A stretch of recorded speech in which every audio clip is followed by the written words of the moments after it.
què, quin en preguntes o exclamacions.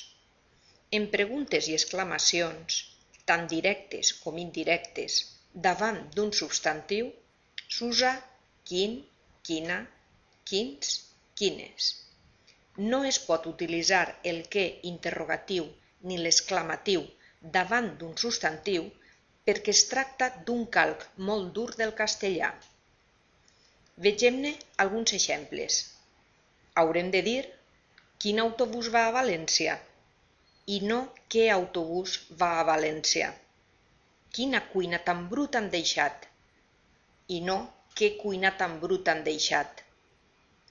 No sé quin tren arriba a les facultats i no sé què tren arriba a les facultats.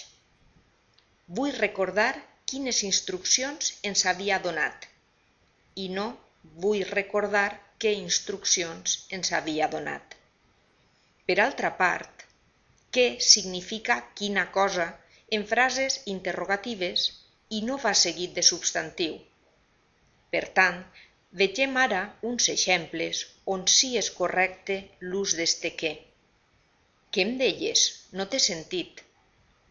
No t'he sentit què em deies. Vegeu que en aquestes oracions què no segueix cap substantiu i que en els dos casos equival a quina cosa. Quina cosa em deies? No t'he sentit. No t'he sentit quina cosa em deies.